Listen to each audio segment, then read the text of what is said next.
प्रिय दर्शकों, आज जो कहानी हम आपके समक्ष प्रस्तुत करने जा रहे हैं वो अत्यंत महत्वपूर्ण होने के साथ साथ ज्ञानवर्धक भी है।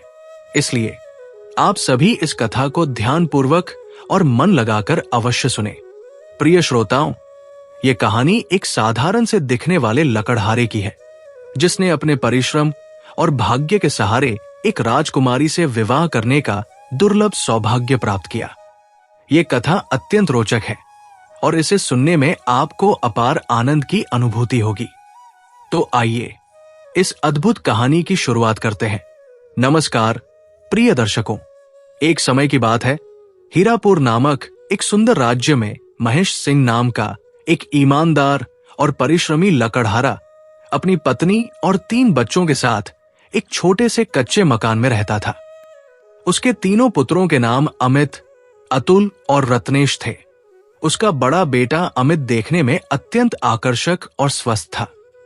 वहीं मझला बेटा अतुल भी रूपवान और बलशाली था। लेकिन सबसे छोटा बेटा रत्नेश अपने दोनों भाइयों से भिन्न था। वो न केवल शारीरिक रूप से अत्यंत दुर्बल था, बल्कि उसका रंग भी सांवला था, जिससे परिवार में उसे वो प्रेम और सम्मान नहीं मिल पाता था जो उसके अन्य भाइयों को प्राप्त था। लकड़हारे के घर में बड़े और मझले बेटे की ही हर बात मानी जाती थी, क्योंकि वे दोनों सुंदर और ताकतवर थे। उनके मनपसंद भोजन बनाए जाते थे और वे हमेशा अपनी पसंद के नए नए कपड़े पहनते थे। उनके माता पिता भी उन दोनों पर विशेष स्नेह लुटाते थे, जबकि छोटे बेटे रत्नेश को सूखी रोटी और पुराने जर्जर कपड़े पहनने के लिए दिए जाते थे, केवल इसलिए कि वो शारीरिक रूप से कमजोर और सांवले रंग का था। घर में उसे कोई विशेष महत्व नहीं देता था। फिर भी रत्नेश ने कभी अपनी इस उपेक्षा को लेकर किसी से कोई शिकायत नहीं की। वो अपने हालात से निराश होने के बजाय हमेशा खुद में ही मग्न रहता था। अपने छोटे से संसार में संतुष्ट और प्रसन्न रहने की कोशिश करता था। उसके मन में कभी किसी के प्रति ईर्ष्या या द्वेष का भाव नहीं आया। प्रिय दर्शकों, राजेश के बड़े भाई अक्सर उसका उपहास उड़ाते थे। उसकी कमजोर काया और सांवले रंग को लेकर तरह तरह के ताने कसते थे। वे उसे बेकार और नाकारा समझते थे। लेकिन इसके बावजूद रत्नेश ने कभी इस बात को दिल से नहीं लगाया और न ही कभी उनके प्रति कोई शिकायत प्रकट की। वो अपने दोनों बड़े भाइयों और माता पिता से बेहद प्रेम करता था और पूरे मन से उनका आदर सम्मान करता था। वो अपने परिवार के प्रति हमेशा निष्ठावान रहा, भले ही उसे कभी उनके प्रेम और देखभाल की उतनी प्राप्ति नहीं हुई जितनी उसके बड़े भाइयों को मिलती थी। महेश सिंह, जो कि एक ईमानदार और परिश्रमी लकड़हारा था, प्रतिदिन सुबह होते ही अपनी कुल्हाड़ी लेकर जंगल की ओर निकल जाता। वहां से सूखी और मजबूत लकड़ियां काटकर उन्हें बाजार में बेचता, जिससे उसके परिवार का गुजारा आसानी से चलता रहता था। उसकी मेहनत के कारण घर में किसी चीज की कमी नहीं थी और सबका जीवन ठीक ठाक बीत रहा था। लेकिन एक दिन अचानक जब महेश सिंह गहरी बीमारी की चपेट में आ गया, तो उसका जंगल जाना और लकड़ियां काटकर बेचना पूरी तरह से बंद हो गया। उसकी तबीयत इतनी खराब हो गई कि वो बिस्तर से उठने में भी असमर्थ हो गया। धीरे धीरे घर में जमा किया हुआ सारा पैसा खर्च हो गया और परिवार पर भयंकर संकट आ खड़ा हुआ। एक दिन लकड़हारे की पत्नी ने अपने सबसे बड़े बेटे राजेश को अपने पास बुलाया। उसका चेहरा चिंता से भरा हुआ था और आंखों में बेचैनी साफ झलक रही थी। उसने गहरी सांस लेते हुए कहा, बेटा, तुम्हारे पिता की तबीयत अब बहुत खराब हो चुकी है। वो अब जंगल जाकर लकड़ी काटने और उन्हें बाजार में बेचने में पूरी तरह असमर्थ है। घर में अब खाने के भी लाले पड़ रहे हैं और तुम्हारे पिता का इलाज कराने के लिए भी हमारे पास कोई धन नहीं बचा है। इसलिए अब ये जिम्मेदारी तुम्हें उठानी होगी। तुम्हें ही जंगल जाकर लकड़ियां काटनी होंगी और उन्हें बाजार में बेचकर कुछ पैसे कमाने होंगे, ताकि घर का खर्चा चल सके और तुम्हारे पिता का इलाज भी समय पर हो सके। राजेश को विश्वास में लेने के लिए उसकी मां ने आगे कहा, बेटा, मुझे पूरा यकीन है कि इस कठिन समय में तुम अपने परिवार का साथ जरूर दोगे और अपने पिता के स्थान पर यह जिम्मेदारी उठाओगे। ये कहकर मां ने राजेश के लिए भरपूर स्वादिष्ट भोजन तैयार किया। उसने गर्मा गर्म पूरियां तली, मसालेदार सब्जी बनाई और उसे पत्ते में लपेटकर कपड़े से बांध दिया। साथ ही उसने एक मिट्टी के कमंडल में ताजा मीठा दूध भर दिया ताकि रास्ते में जब राजेश को भूख लगे तो वो इसे खाकर अपनी ऊर्जा बनाए रख सके।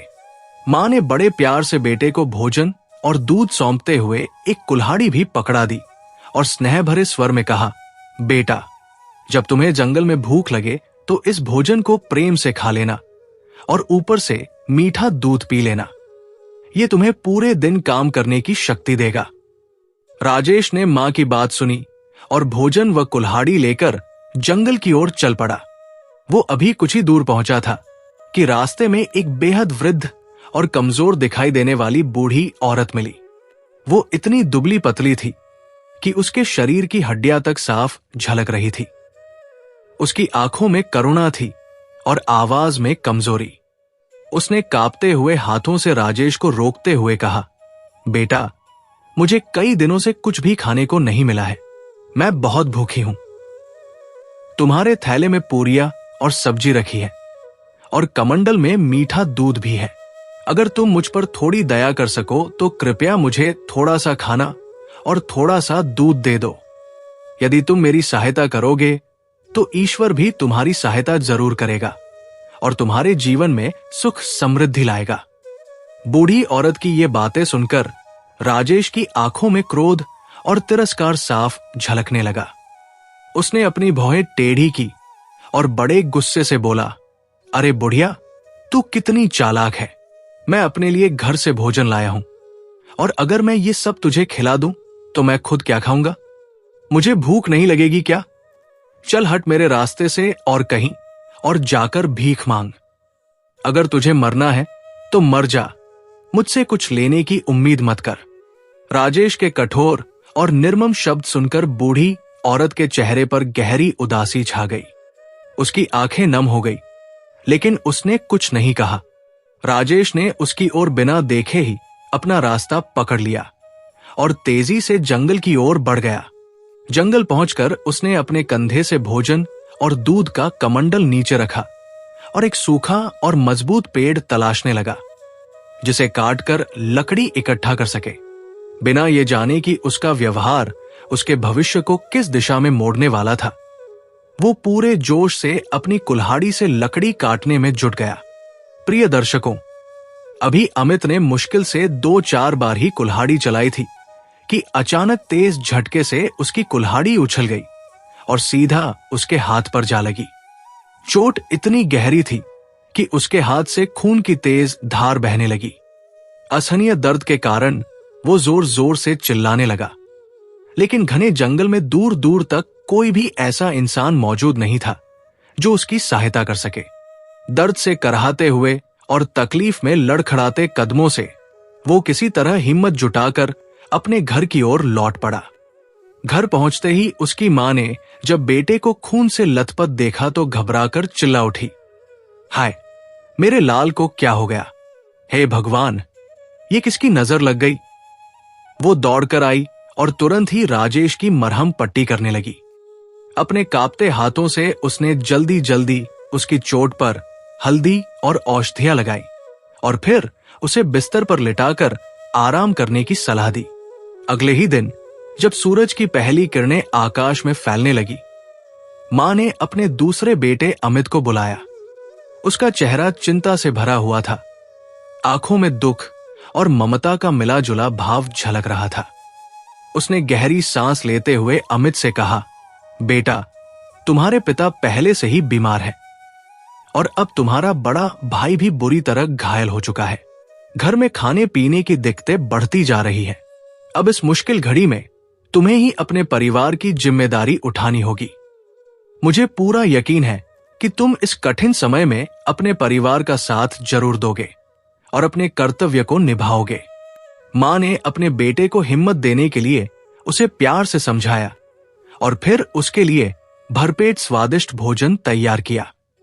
उसने गर्मा गर्म पूरियां तली, चटपटी सब्जी बनाई और फिर उसे साफ कपड़े में लपेटकर एक पोटली के रूप में अमित के थैले में रख दिया।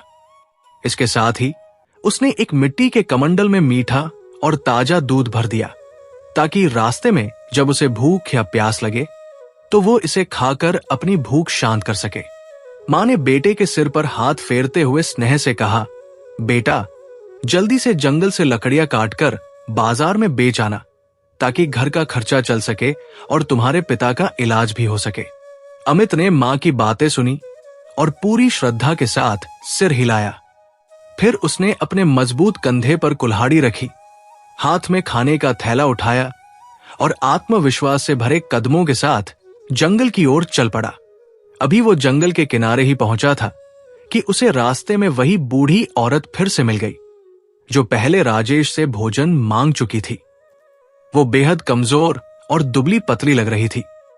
उसकी आंखों में बेबसी और चेहरे पर भूख की पीड़ा साफ झलक रही थी। उसने अमित को देखते ही कांपती आवाज में कहा, बेटा, मैं कई दिनों से भूखी हूं। भूख के कारण मेरे प्राण निकले जा रहे हैं। कृपया मुझ पर थोड़ी दया करो और अपने थैले से थोड़ा सा खाना मुझे दे दो। तुम्हारे कमंडल में जो मीठा दूध है उसमें से थोड़ा सा पिला दो। भूख और प्यास से तड़प रहे किसी व्यक्ति को भोजन कराना सबसे बड़ा पुण्य का कार्य होता है। यदि तुम मेरी सहायता करोगे तो भगवान तुम्हारी अवश्य मदद करेंगे और तुम्हारे जीवन में सुख समृद्धि देंगे। बूढ़ी औरत की ये बातें सुनते ही अमित के चेहरे पर क्रोध और झुंझलाहट उभर आई।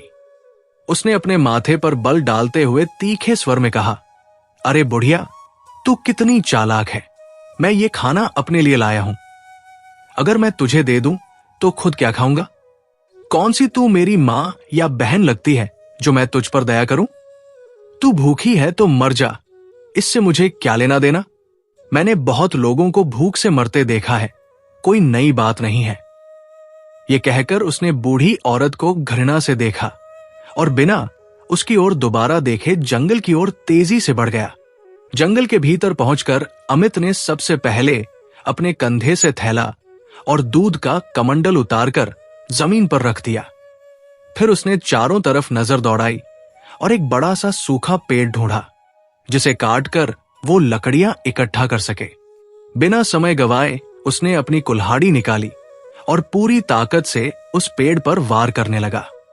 अभी उसने मुश्किल से 10-12 बार ही कुल्हाड़ी चलाई थी कि अचानक एक जोरदार झटके से कुल्हाड़ी उछलकर सीधा उसके पैरों पर जा लगी। चोट इतनी गहरी थी कि उसके पैर से खून की धार बहने लगी। दर्द असहनीय था और अमित तड़पते हुए जोर जोर से चीखने लगा, आह, कोई मेरी मदद करो। लेकिन उस सघन जंगल में उसकी आवाज सुनने वाला कोई भी नहीं था। दूर दूर तक केवल घने पेड़ थे, सन्नाटा था और पंछियों की हल्की आवाजें थी। दर्द के कारण उसकी आंखों से आंसू बह निकले, लेकिन सहायता के लिए कोई नहीं आया। घायल अवस्था में वो वही जमीन पर बैठ गया, लेकिन उसे ये एहसास नहीं था कि ये सब उसके अपने कर्मों का ही परिणाम था। प्रिय दर्शकों, किसी तरह दर्द से करहाते हुए लड़खड़ाते कदमों से अमित अपने घर पहुंचा। उसकी हालत देखकर लकड़हारा और उसकी पत्नी घबरा गए। मां ने रोते हुए बेटे को गले लगा लिया और चीखते हुए कहा, हाय, मेरे बच्चे को ये क्या हो गया? भगवान, हमने ऐसा कौन सा पाप कर दिया कि एक ही समय में मेरे दोनों बेटे और पति सभी बिस्तर पर पड़े हैं। लकड़हारा भी गहरी चिंता में डूब गया और सिर पकड़कर बोला, भाग्य ने हमारे परिवार के साथ कैसा क्रूर खेल खेला है। मैं खुद बीमारी से बेहाल हूं। मेरे दोनों बड़े बेटे घायल हो चुके हैं। अब घर का खर्चा कैसे चलेगा? हमारे जीवन की गाड़ी आगे कैसे बढ़ेगी? उस रात घर में गहरा सन्नाटा छाया रहा। माता पिता और घायल बेटे चिंता में डूबे रहे। किसी को समझ नहीं आ रहा था कि आगे क्या होगा। सुबह का सूरज उगते ही घर के सबसे छोटे बेटे रत्नेश ने हिम्मत जुटाई और अपने माता पिता के पास पहुंचा। उसके मासूम लेकिन दृढ़ चेहरे पर आत्मविश्वास झलक रहा था। उसने पिता के पास जाकर आदरपूर्वक कहा, पिताजी, मैं भी आपका बेटा हूं।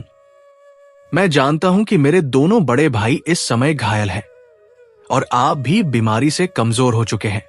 अब जब आप तीनों घर के काम करने लायक नहीं रहे तो कोई न कोई तो जिम्मेदारी उठाएगा ही। अगर आप इजाजत दें तो मैं जंगल जाकर लकड़ियां काट कर ला सकता हूं और उन्हें बाजार में बेचकर घर का खर्च चला सकता हूं। रत्नेश की बातें सुनकर उसके माता पिता पहले तो हंसने लगे। लकड़हारे की पत्नी ने व्यंग्य करते हुए कहा, अरे नासमझ बच्चे, जंगल से लकड़ियां काट कर लाना क्या बच्चों का खेल है? ये कोई आसान काम नहीं है। तेरा शरीर इतना कमजोर और दुबला पतला है कि हवा के झोंके से ही गिर जाएगा। तू जंगल में भारी कुल्हाड़ी कैसे चलाएगा? लकड़हारे ने भी सिर हिलाते हुए कहा, बेटा, लकड़हारी का काम शारीरिक ताकत और सहन शक्ति मांगता है। न तो तेरा शरीर मजबूत है, नहीं तुझमें इतनी अक्ल कि तू बाजार जाकर लकड़ियां बेच सके। इस काम के लिए हिम्मत और ताकत दोनों चाहिए। अपने माता पिता के मुंह से ऐसे तिरस्कार भरे शब्द सुनकर भी रत्नेश विचलित नहीं हुआ। वो शांत स्वर में बोला, पिताजी, मैं ये अच्छी तरह जानता हूं कि मैं देखने में कमजोर हूं, लेकिन इंसान की असली ताकत उसकी इच्छा शक्ति में होती है। मैंने अपने बुजुर्गों से सुना है कि जो व्यक्ति हिम्मत के साथ आगे बढ़ता है उसकी सहायता खुद भगवान भी करते हैं। अगर मैंने कोशिश नहीं की तो कैसे पता चलेगा कि मैं ये कर सकता हूं या नहीं? मां और पिता दोनों उसे बार बार समझाने लगे, लेकिन रत्नेश अपनी बात पर अडिग रहा। उसकी दृढ़ता देखकर आखिरकार लकड़हारे ने गहरी सांस ली और कहा, अच्छा, अगर तुझे इतना ही जिद है तो जा, जंगल जाकर अपनी किस्मत आजमा ले और अपने शौक पूरे कर ले। लेकिन याद रखना, यह काम इतना आसान नहीं है जितना तू सोच रहा है। रत्नेश खुशी से झूम उठा। उसने अपने माता पिता के पैर छुए और फिर कुल्हाड़ी लेकर अपनी मां के पास पहुंचा ताकि वह भी उसे खाने के लिए कुछ दे दे। लेकिन मां ने उसे देखते ही फिर ताना मारा, अरे मूर्ख, तुझे क्यों इतनी जिद चढ़ी है? जो काम मेरे दोनों ताकतवर बेटे नहीं कर सके वो काम तू कैसे करेगा? तू तो हवा से भी हल्का है, जंगल में जाकर गिर पड़ेगा और वहां तुझे उठाने वाला भी कोई नहीं होगा। जहां मां ने अपने बड़े बेटों को जंगल भेजते समय स्वादिष्ट भोजन दिया था, राजेश और अमित को गर्मा गर्म पूरी, स्वादिष्ट सब्जी और मीठा दूध दिया गया था, वहीं रत्नेश को उन्होंने महज एक सूखी रोटी और थोड़ा सा पानी देकर रवाना कर दिया। मां ने तिरस्कार भरे स्वर में कहा, ले, जब भूख लगे तो ये सूखी रोटी खा लेना और जब गला सूखने लगे तो ये पानी पी लेना। तुझे इससे ज्यादा किसी चीज की जरूरत नहीं है, तेरा पेट इसी में भर जाएगा। लेकिन रत्नेश ने इस अन्याय का कोई विरोध नहीं किया। उसके चेहरे पर कोई शिकन नहीं आई, न ही उसकी आंखों में आंसू आए। वो मन ही मन प्रसन्न था, क्योंकि उसे अपने ऊपर विश्वास था। उसके लिए यह सफर किसी सजा की तरह नहीं, बल्कि एक अवसर की तरह था। उसने एक हाथ में सूखी रोटी और पानी का कमंडल संभाला और दूसरे हाथ में कंधे पर कुल्हाड़ी टांगकर आत्मविश्वास के साथ जंगल की ओर चल पड़ा। वो रास्ते भर उत्साहित था। उसके मन में कोई चिंता या भय नहीं था। उसका पूरा ध्यान सिर्फ अपने लक्ष्य पर था। जंगल में जाकर लकड़ियां काटनी है और उन्हें बाजार में बेचकर अपने परिवार की सहायता करनी है। रास्ते में उसकी चाल में एक अलग ही आत्मनिर्भरता झलक रही थी। लेकिन भाग्य को तो कुछ और ही मंजूर था। जैसे ही वो जंगल के किनारे पहुंचा, उसे वही बूढ़ी औरत फिर से दिखाई दी, जो पहले उसके दोनों बड़े भाइयों से भी मिली थी। उसकी हालत पहले से भी ज्यादा दयनीय लग रही थी। उसका झुका हुआ शरीर, कांपते हाथ और थरथराती आवाज देखकर ही पता चल रहा था कि वो कितनी भूखी और कमजोर थी। प्रिय दर्शकों, जैसे ही बूढ़ी औरत की नजर रत्नेश पर पड़ी, उसने कांपती आवाज में कहा, बेटा, मैं कई दिनों से भूखी और प्यासी हूं। मेरे शरीर में अब ताकत नहीं बची। भूख और प्यास से मेरा बुरा हाल हो रहा है। अगर तुम मुझ पर थोड़ी दया कर दो और अपने पास से थोड़ा सा भोजन खिला दो और कुछ पानी पिला दो तो शायद मेरे प्राण बच जाएं। मैं तड़प रही हूं। बेटा, मुझ पर रहम करो। बूढ़ी औरत की दयनीय हालत देखकर रत्नेश को उस पर तरस आ गया। उसने नरम लहजे में कहा, माँ जी, आपकी हालत देखकर मुझे सच में बहुत दुख हो रहा है। आप बहुत कमजोर और थकी हुई लग रही हैं। लेकिन मैं क्या करूं? मेरे पास कोई अच्छा खाना नहीं है जो आपको खिला सकूं। मेरे पास सिर्फ एक सूखी रोटी है और अगर आप चाहें तो इसे शौक से खा सकती है।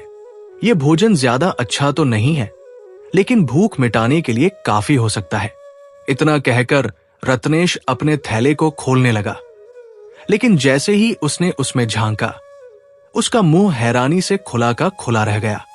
उसकी आंखें आश्चर्य से फटी रह गई, क्योंकि उसके थैले में जो पहले केवल सूखी रोटी थी, उसकी जगह अब गर्मा गर्म पूरी, स्वादिष्ट पकवान और तरह तरह की मिठाइयां भरी पड़ी थी। ये देखकर उसकी समझ में नहीं आया कि आखिर ये चमत्कार कैसे हुआ। उसका आश्चर्य यही खत्म नहीं हुआ। जब उसने अपना कमंडल खोलकर देखा तो उसमें सादा पानी की जगह अब मीठा दूध भरा हुआ था। रत्नेश को अपनी आंखों पर यकीन ही नहीं हो रहा था। वो बार बार अपनी थैली और कमंडल को देख रहा था और सोच रहा था कि ये सब अचानक कैसे बदल गया। वो खुद से बुदबुदाया, कहीं मैं कोई सपना तो नहीं देख रहा? ये सब कैसे हो गया? पहले मेरे पास सिर्फ सूखी रोटी और पानी था, लेकिन अब यहां स्वादिष्ट भोजन और मीठा दूध कैसे आ गया?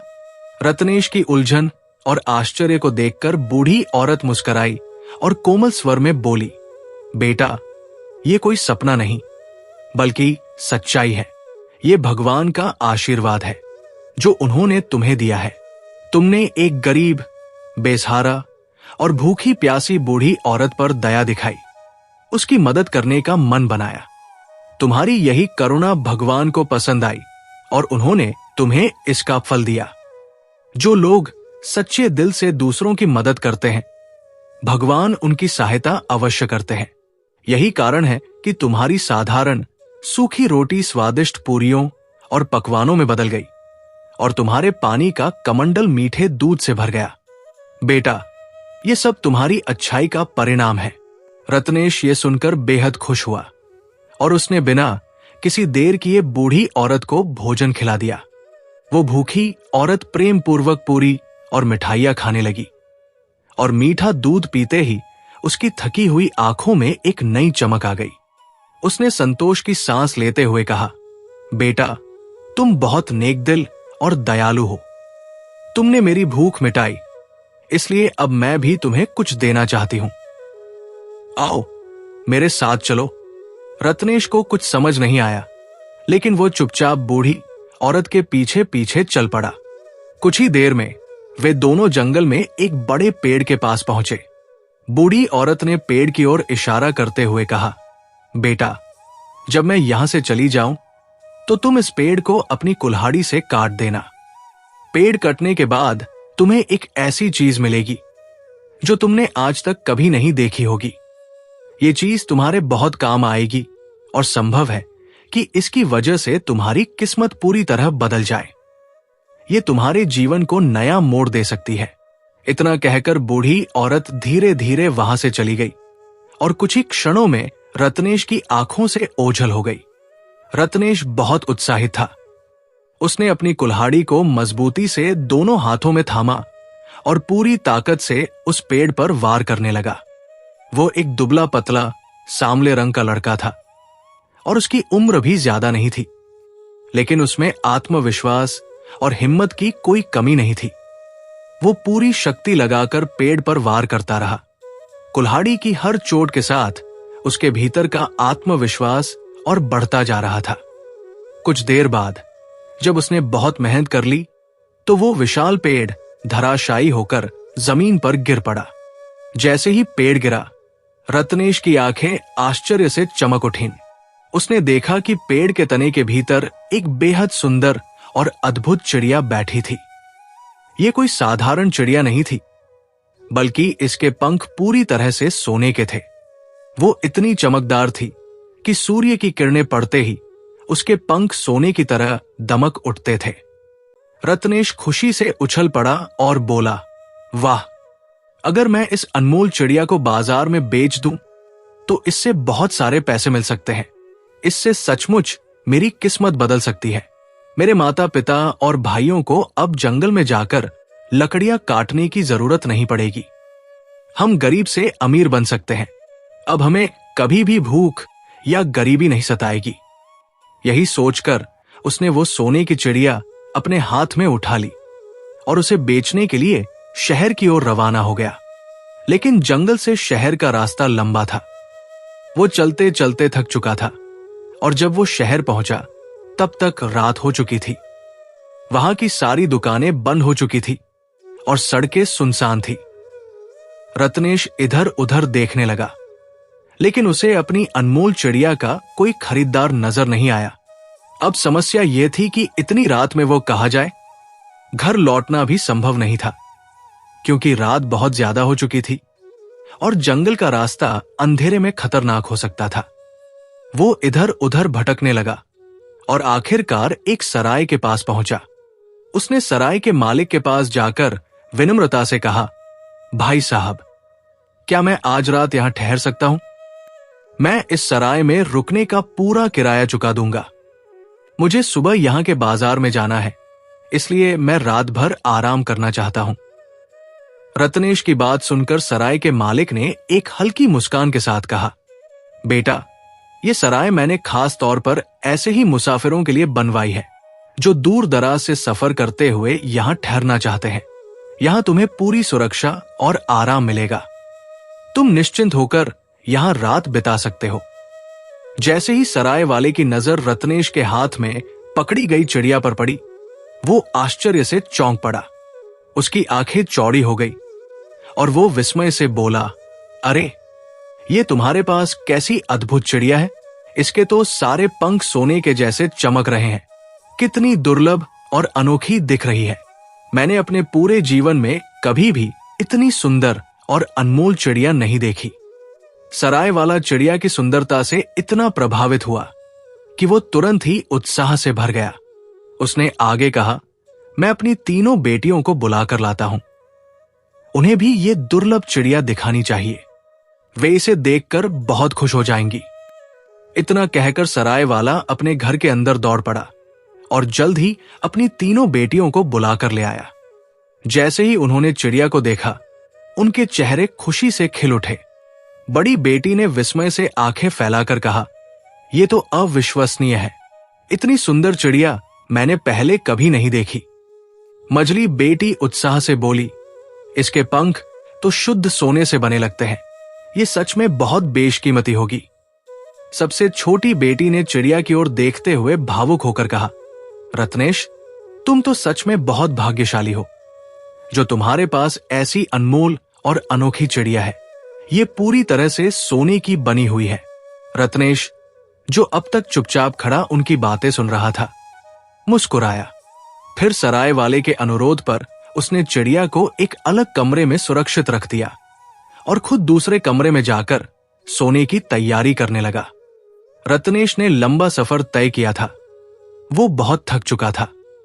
जैसे ही उसने बिस्तर पर लेटकर आंखें बंद की, वो गहरी नींद में डूब गया।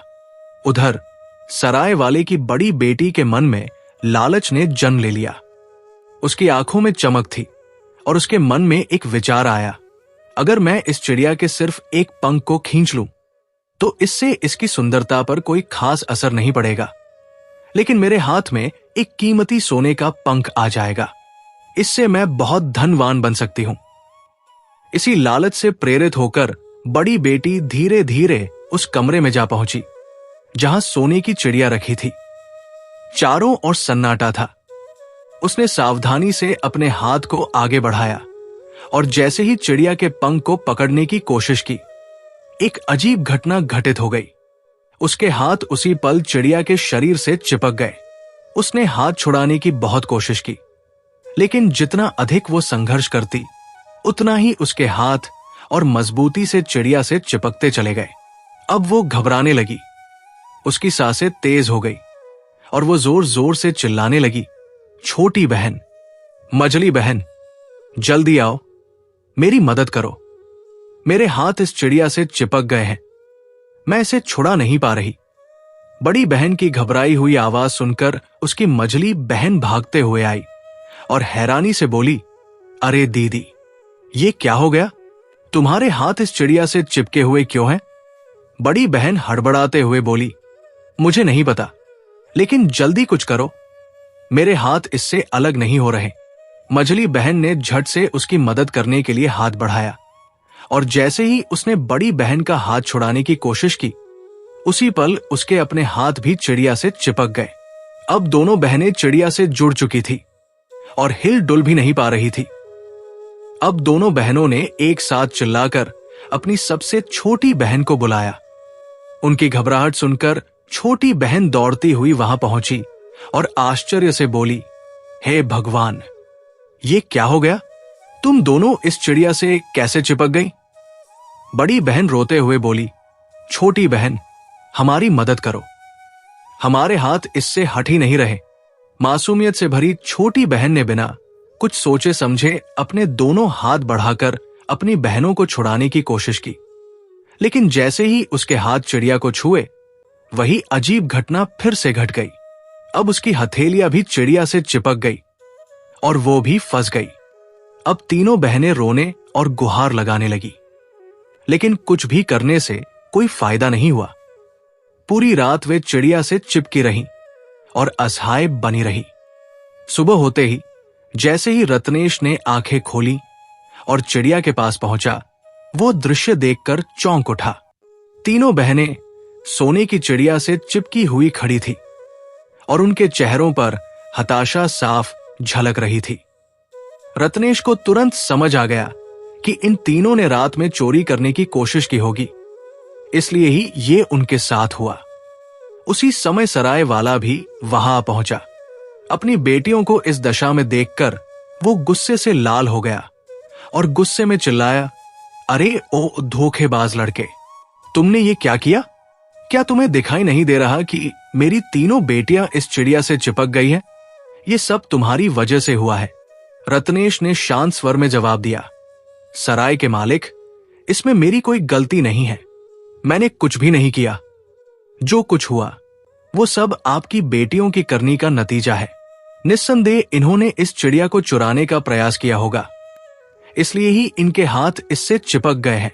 ये उनकी गलती का परिणाम है, मैं इसके लिए उत्तरदायी नहीं हूं। मुझे अब अपनी चिड़िया लेकर यहां से जाना होगा। इतना कहकर रत्नेश ने चिड़िया को अपने हाथ में उठाया और आगे बढ़ने लगा, लेकिन उसके साथ सराय वाले की तीनों बेटियां भी घिसटती हुई चलने लगी, क्योंकि उनके हाथ अभी भी चिड़िया से चिपके हुए थे। सराय वाला ये देखकर बेबस खड़ा रह गया। उसकी तीनों बेटियां अपने पिता की ओर देखती रहीं, आंखों से आंसू बहाते हुए गिड़गिड़ाती रहीं, लेकिन अब कुछ नहीं किया जा सकता था। यह सुनकर रत्नेश मुस्कुराया, फिर धीरे धीरे शहर की ओर बढ़ने लगा। जैसे ही वो कुछ दूर पहुंचा और शहर की सीमा के पास पहुंचा, एक वृद्ध व्यक्ति की नजर उस पर पड़ी। वो बूढ़ा आदमी सराय वाले की तीनों बेटियों को देखकर तुरंत ही उन्हें पहचान गया। उसने कुछ क्षण सोचा और फिर खुद से बुदबुदाया, आखिर ये युवक इन तीनों लड़कियों को कहां लेकर जा रहा है? ये माजरा क्या है? उसके मन में संदेह जाग उठा और वो थोड़ा आगे बढ़कर जोर से आवाज लगाते हुए बोला, अरे बेटा, रुको रुको, तुम इन तीनों लड़कियों को लेकर कहां जा रहे हो? जरा ठहरो। लेकिन रत्नेश ने उसकी बात को अनसुना कर दिया और बिना कोई प्रतिक्रिया दिए आगे बढ़ता गया। वृद्ध व्यक्ति को रत्नेश का यह रवैया और अधिक संदेहास्पद लगा। वो घबराते हुए तेजी से दौड़ पड़ा और उन लड़कियों को छुड़ाने के उद्देश्य से जैसे ही उसने उनमें से एक के हाथ को छुआ, एक अद्भुत घटना घटी। उसका हाथ भी उसी क्षण चिड़िया से चिपक गया। बूढ़ा व्यक्ति घबरा गया, उसके चेहरे पर चिंता की लकीरें उभर आई। वो जोर जोर से चिल्लाने लगा, अरे ये क्या हो गया? मेरा हाथ इससे कैसे चिपक गया? कोई मुझे छुड़ाओ, जल्दी मुझे इससे अलग करो। अब वो जोर जोर से गुहार लगाने लगा। उसकी आवाज दूर तक गूंज रही थी। इसी दौरान सड़क से एक राहगीर गुजर रहा था। उसने देखा कि एक युवक अपनी बगल में एक अद्भुत चिड़िया दबाए चल रहा है और उसके पीछे पीछे 3 युवतियां रोती बिलखती चली आ रही है। उन तीनों के ठीक पीछे एक बूढ़ा व्यक्ति जोर जोर से बचाओ बचाओ चिल्ला रहा था। राहगीर ने इस अजीबोगरीब दृश्य को देखकर हैरानी से अपनी आंखें चौड़ी कर ली। उसे कुछ समझ में नहीं आ रहा था कि ये सब क्या हो रहा है। जिज्ञासा और सहानुभूति से भरकर वो तेजी से उनके पास पहुंचा और बूढ़े व्यक्ति को छुड़ाने की कोशिश करने लगा। लेकिन जैसे ही उसने वृद्ध का हाथ पकड़कर उसे अलग करने की कोशिश की, उसके अपने हाथ भी चिड़िया के प्रभाव में आकर वही चिपक गए। अब वो राहगीर भी डर के मारे चिल्लाने लगा, अरे नहीं, ये क्या हो गया? मेरे हाथ भी चिपक गए। कोई मेरी मदद करो, मुझे इससे अलग करो। थोड़ी ही दूरी पर खेतों में काम कर रहे 2 किसान इस पूरे घटनाक्रम को देख रहे थे। उन्होंने राहगीर की चीख पुकार सुनी और तुरंत ही भागते हुए उसकी मदद के लिए आगे बढ़े। जैसे ही उन दोनों किसानों ने राहगीर को पकड़कर उसे पीछे खींचने की कोशिश की, एक बार फिर वही चमत्कारिक घटना घटी। दोनों किसानों के हाथ भी चिड़िया के प्रभाव में आकर उससे चिपक गए। अब वे भी उस विचित्र कतार में जुड़ गए थे। अब वे सभी मिलकर अपने अपने हाथ छुड़ाने की भरपूर कोशिश कर रहे थे, लेकिन कोई भी सफल नहीं हो सका। अंततः मजबूर होकर वे सभी पीछे पीछे चलने लगे। अब जो दृश्य था वो और भी हास्यास्पद लग रहा था। रत्नेश अपनी बगल में सोने की चिड़िया दबाए आगे बढ़ रहा था। उसके ठीक पीछे सराय वाले की तीनों बेटियां रोती हुई चल रही थी। उनके पीछे वो वृद्ध व्यक्ति परेशान हाल में घिसटता जा रहा था। उसके बाद वह राहगीर और सबसे अंत में 2 किसान भी इस अजीबोगरीब जुलूस का हिस्सा बन चुके थे। कुल मिलाकर अब 7 लोग इस अनोखे सफर में जुड़ चुके थे और सभी पूरी तरह असहाय थे। धीरे धीरे शाम ढलने लगी और ये विचित्र कारवां एक बड़े शहर में प्रवेश कर गया। जैसे ही वे लोग शहर में दाखिल हुए, वहां के निवासियों की नजर उन पर पड़ गई। कुछ ही पलों में वहां भारी भीड़ इकट्ठा हो गई। लोग अपने अपने घरों की छतों से झांककर ये नजारा देखने लगे। कुछ लोग रास्ते में रुक गए और कुछ तो आगे आकर इस अजीबोगरीब दृश्य को ध्यान से देखने लगे। हर कोई आश्चर्यचकित था। किसी ने पहले कभी ऐसा दृश्य नहीं देखा था। ये अनोखी टोली शहर के बीचों बीच घूम रही थी और सभी लोग इस तमाशे को देखकर हैरानी में पड़ गए थे। शहर में दाखिल होने से पहले सराय वाले की सबसे बड़ी बेटी ने लंबी यात्रा से थककर रत्नेश से कहा, रत्नेश, हम लोग बहुत देर से लगातार चल रहे हैं। हमें अब आराम की जरूरत है। ये सफर बहुत थका देने वाला हो गया है और अब तो रात भी होने वाली है। क्या हम आगे बढ़ने के बजाय यहीं रुक सकते हैं? रत्नेश ने उसकी बात को गंभीरता से लिया और चारों ओर नजर दौड़ाई। कुछ ही दूर पर एक बड़ी इमारत दिखाई दी। वो उन सभी को लेकर वहां पहुंचा और दरवाजे पर खड़े होकर अंदर मौजूद व्यक्ति से विनम्रता से बोला, हम यात्री हैं और काफी थक चुके हैं। क्या हम इस स्थान पर आज रात विश्राम कर सकते हैं? उस इमारत का मालिक मुस्कुराया और बोला, यही उद्देश्य लेकर हमने ये स्थान बनवाया है ताकि यात्री यहां आकर ठहर सके। यहां तुम्हें रात गुजारने के लिए आरामदायक बिस्तर और भोजन मिलेगा। तुम लोग निश्चिंत होकर यहां विश्राम कर सकते हो। रत्नेश राहत की सांस लेते हुए अपनी टोली को लेकर उस इमारत के भीतर चला गया। सभी लोग भीतर जाकर थकान मिटाने के लिए बैठ गए। उन्हें देखकर उस स्थान के मालिक को बड़ी उत्सुकता हुई। उसने उनकी ओर गौर से देखते हुए हंसकर कहा, अरे वाह, तुम्हारा ये काफिला तो बड़ा निराला लग रहा है। ऐसा लग रहा है जैसे तुम अपनी किस्मत आजमाने के लिए यहां आए हो। कहीं तुम राजा की बेटी को हंसाने के इरादे से तो नहीं आए? उस व्यक्ति की बात सुनकर रत्नेश चौंक गया। उसने आश्चर्य से पूछा, राजकुमारी को हंसाने से आपका क्या मतलब है? मैं इस बारे में कुछ नहीं जानता। कृपया मुझे पूरी बात विस्तार से समझाइए। तब उस इमारत के मालिक ने गहरी सांस लेते हुए कहा, हमारे राजा की एकमात्र संतान, उनकी बेटी, हमेशा उदास और गुमसुम रहती है। उसके चेहरे पर कभी मुस्कान नहीं देखी गई है। राजा बहुत चिंतित है। यहां तक कि राजवैद्य ने चेतावनी दी है कि यदि ये स्थिति बनी रही तो राजकुमारी गंभीर रूप से बीमार पड़ सकती है और धीरे धीरे उसकी जान भी जा सकती है। फिर वो थोड़ा रुका और आगे कहने लगा, इसी कारण से राजा ने एक बड़ी घोषणा करवाई है। जो भी व्यक्ति राजकुमारी को हंसा देगा, राजा उसी के साथ अपनी बेटी का विवाह कर देंगे।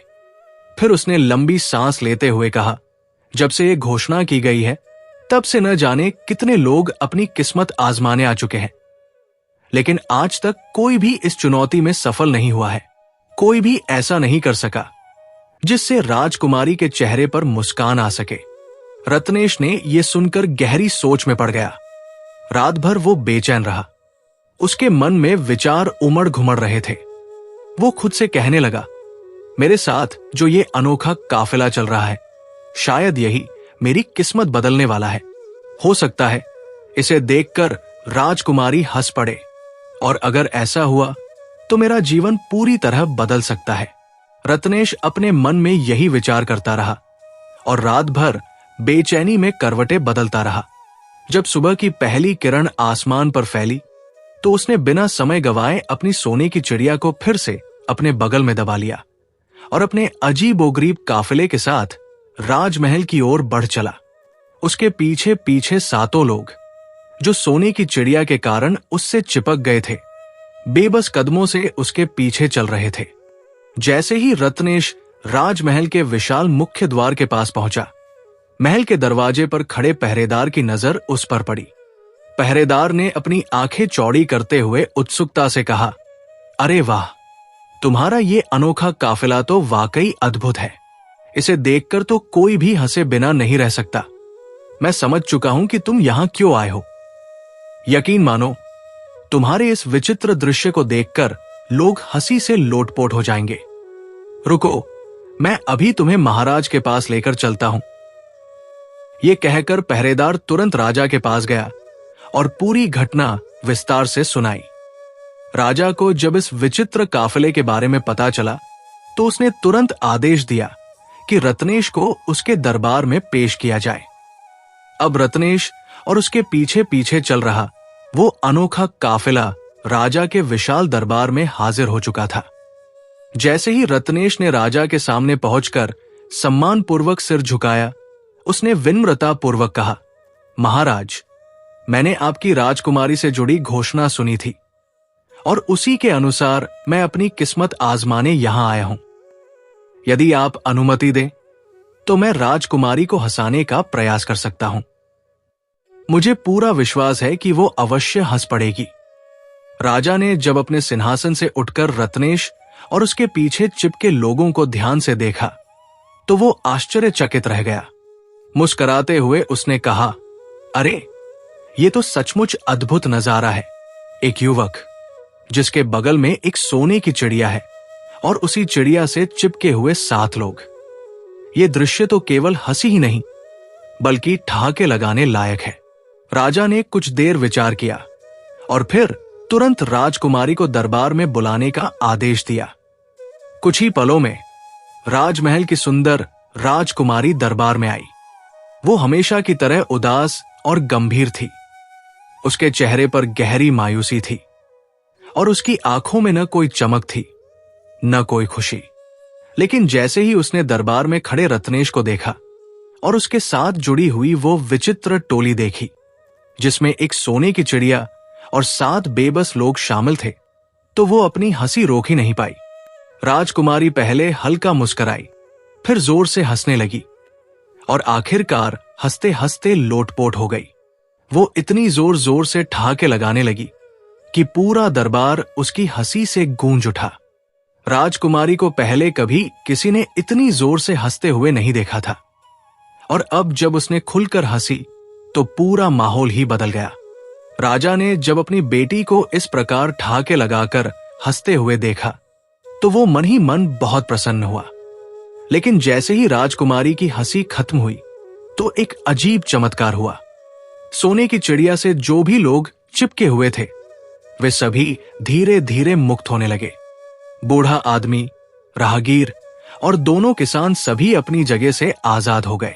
रत्नेश ने तब मुस्कुराते हुए सराय वाले की सबसे बड़ी बेटी को बुलाया और बड़े प्रेम से सोने की चिड़िया उसे सौंपते हुए कहा, अब ये चिड़िया तुम्हारी है, इसे अपने घर ले जाओ। बूढ़ा आदमी, राहगीर और दोनों किसान भी आभार व्यक्त करके अपने अपने घर लौट गए। लेकिन रत्नेश अभी भी राजा के दरबार में खड़ा था। वो मन ही मन ये उम्मीद कर रहा था कि राजा अपनी घोषणा के अनुसार अब राजकुमारी का विवाह उसी से कर देगा। लेकिन प्रिय पाठकों, राजा की नीयत अब बदल चुकी थी। राजा सोचने लगा कि ये लड़का चाहे राजकुमारी को हंसाने में सफल रहा हो, लेकिन ये एक साधारण लकड़हारे का बेटा है। मैं अपनी बेटी का विवाह किसी मामूली लड़के से कैसे कर सकता हूं? किसी भी परिस्थिति में मैं इसे अपना दामाद नहीं बना सकता।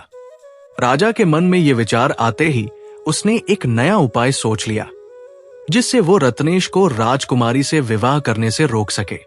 उधर रत्नेश मन ही मन बहुत उत्साहित था और राजकुमारी से विवाह करने के लिए उतावला हो रहा था।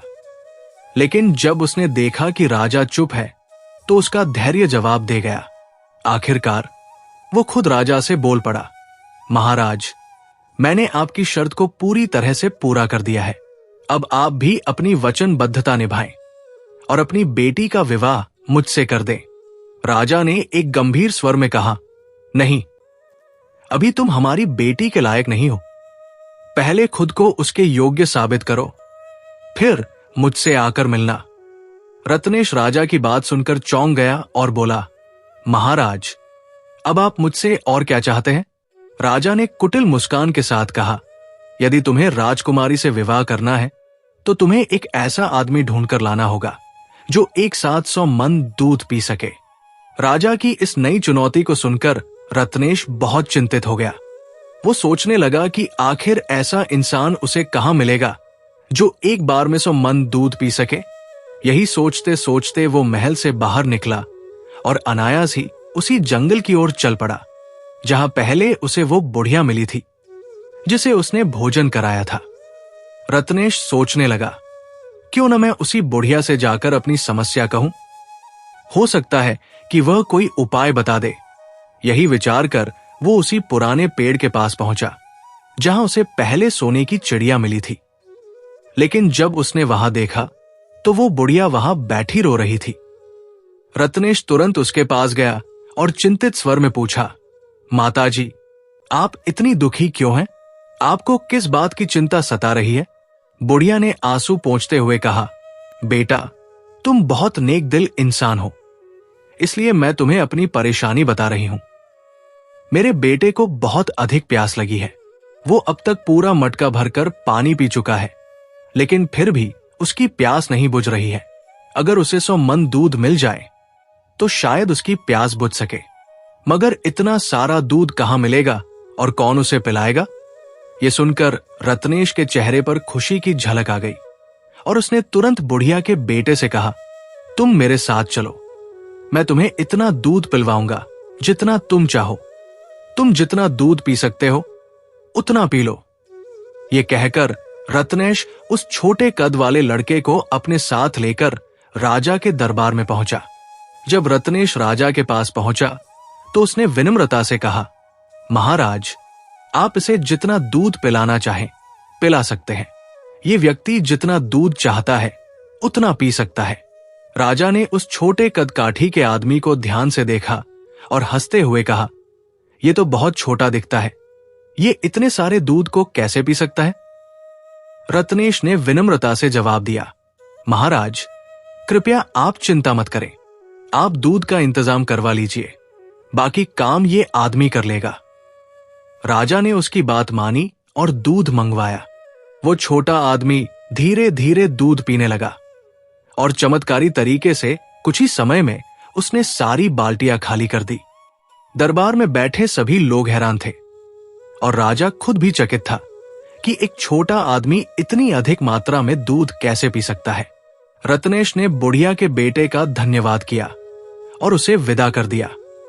फिर वो राजा के पास गया और कहा, महाराज, मैंने आपकी पहली शर्त पूरी कर दी है। अब आप अपने वचन के अनुसार राजकुमारी से मेरा विवाह करवा दीजिए। राजा ने उसकी बात पर गंभीरता से विचार करते हुए कहा, ये तो कोई कठिन काम नहीं था। तुम अब मुझे कोई मुश्किल काम करके दिखाओ, फिर मैं राजकुमारी का विवाह तुमसे कर दूंगा। राजा ये सोचने लगा कि अब कौन सा ऐसा कठिन कार्य उसे सौंपा जाए जो रत्नेश कभी पूरा न कर सके। कुछ देर बाद राजा ने रत्नेश से कहा, तुम मुझे एक ऐसा आदमी लाकर दो जो रोटियों के पहाड़ को खा जाए, फिर मैं राजकुमारी का विवाह तुम्हारे साथ कर दूंगा। अगर तुम ऐसा आदमी नहीं ला सके तो मुझे फिर से अपना चेहरा मत दिखाना। रत्नेश बहुत परेशान हुआ और सोचने लगा, राजा ने अब एक और अजीब शर्त रख दी है, ये काम भी तो इतना आसान नहीं होगा। वो मन ही मन चिंतित था और सोचने लगा कि अब वो क्या करे। उसने फिर उसी जंगल की ओर रुख किया जहां पहले उसे सोने की चिड़िया मिली थी। वो जंगल में पहुंचते ही उसने देखा कि एक आदमी बैठे बैठे रो रहा था। रत्नेश ने पास जाकर पूछा, भाई तुम क्यों रो रहे हो? आदमी ने कहा, मैंने इस जंगल के सभी फल खा लिए, लेकिन मेरी भूख शांत नहीं हो रही। अगर कहीं 400-500 मन खाना मिल जाए तो मेरा पेट भर सकता है, लेकिन इतना खाना मुझे कहां मिलेगा? रत्नेश को उसकी परेशानी सुनकर बहुत खुशी हुई और उसने कहा, तुम मेरे साथ चलो, मैं तुम्हें इतना भोजन दिलवाता हूं। रत्नेश उस भूखे आदमी को लेकर राजा के दरबार में पहुंचा और राजा से कहा, महाराज आप रोटियां बनवाइए, ये आदमी बहुत भूखा है और ये रोटियों के पहाड़ को भी खा सकता है। राजा ने अपने दरबारियों से आदेश दिया और रोटियों का एक विशाल पहाड़ तैयार किया गया। जैसे ही उस भूखे आदमी ने रोटियां देखी, उसकी खुशी का ठिकाना नहीं रहा। वो झूमते हुए रोटियां खाना शुरू कर दिया और एक के बाद एक पूरी रोटियां खा गया। दरबार में बैठे सभी लोग आश्चर्यचकित थे। राजकुमारी भी हैरान थी कि कैसे इतना छोटा आदमी इतनी सारी रोटियां खा सकता है। भूखा आदमी खाने के बाद बोला, क्या और रोटियां ला सकते हो? मेरी थोड़ी भूख और बाकी है। रत्नेश ने उसे धन्यवाद दिया और कहा, तुमने आज मेरी बहुत मदद की है, तुम्हारी वजह से मैं राजा की शर्त पूरी कर सका हूं। फिर रत्नेश राजा के पास गया और कहा, महाराज मैंने आपकी दूसरी शर्त भी पूरी कर दी है, अब आप अपने वचन के अनुसार राजकुमारी का विवाह मुझसे कर दीजिए। राजा ने कहा, तुम बहुत जल्दी में हो रत्नेश, अभी तुम्हें एक और काम करना होगा। तुम मुझे एक ऐसा जहाज लाकर दो जो पानी, जमीन और हवा तीनों पर चलता हो। यदि तुम ऐसा जहाज मुझे दे सको तो मैं मान लूंगा कि तुम राजकुमारी के योग्य हो। जब तक ऐसा जहाज नहीं लाओगे तब तक मुझसे मत मिलना। रत्नेश ने राजा की बात सुनकर सिर झुकाया और वहां से चला गया। रास्ते में वो बहुत परेशान था, उसे समझ में नहीं आ रहा था कि अब वो क्या करे। फिर उसने सोचा, मैं उसी जंगल में जाऊं जहां पहले वो बुढ़िया मिली थी, हो सकता है वो मेरी मदद कर सके। वो बुढ़िया जब उसे उदास देखा तो पूछ बैठी, बेटा क्या बात है, तुम बहुत उदास नजर आ रहे हो। रत्नेश ने अपनी सारी परेशानी बुढ़िया को बताई कि कैसे उसने सोने की चिड़िया पाई, राजकुमारी को हंसाया और अब राजा ने उसे एक और मुश्किल काम सौंपा है, एक ऐसा जहाज लाने को जो तीनों पर चले। बुढ़िया ने रत्नेश की बात सुनकर कहा, बेटा मुझे तुम्हारी नेकी याद है जो तुमने मेरे साथ की थी। रोटियां खाना, दूध पीना, ये सब मैंने ही किया था। अब मैं तुम्हारी मदद करूंगी। मैं तुम्हें एक ऐसा जहाज बना दूंगी जो पानी, जमीन और आसमान पर चल सके। कुछ दिनों बाद बुढ़िया ने वो अद्भुत जहाज बना लिया। रत्नेश ने खुशी खुशी उस जहाज में बुढ़िया को भी बिठाया और राजमहल की ओर चल पड़ा। राजमहल पहुंचकर रत्नेश ने जहाज से उतरते हुए राजा को चौंका दिया। राजा ने यह देखकर सोचा, ये युवक नामुमकिन को मुमकिन बना रहा है, अब वो राजकुमारी के योग्य है। राजा ने अपना मन बदल लिया और राजकुमारी का विवाह रत्नेश से कर दिया। कुछ समय बाद रत्नेश राज्य का राजा बन गया और उसकी किस्मत पूरी तरह बदल चुकी थी। उसके माता पिता को यह जानकर आश्चर्य हुआ कि उनका सबसे नकारा बेटा असल में बहुत बुद्धिमान था। इस सारी घटना का कारण उसकी नेक दिली और ईमानदारी थी। उसने दूसरों की मदद की और भगवान ने उसे उसकी नेकाई का पुरस्कार दिया, जिससे वो एक साधारण लकड़हारे से राजा बन गया। तो प्रिय दर्शकों, हमारी आज की ये कहानी यहां समाप्त होती है। हम उम्मीद करते हैं कि आपको हमारा आज का ये वीडियो, आज की ये कहानी पसंद आई होगी और आप इससे ढेर सारी प्रेरणा लेंगे। मिलते हैं अगली ज्ञान चर्चा के साथ अगले वीडियो में। तब तक के लिए नमस्कार, धन्यवाद।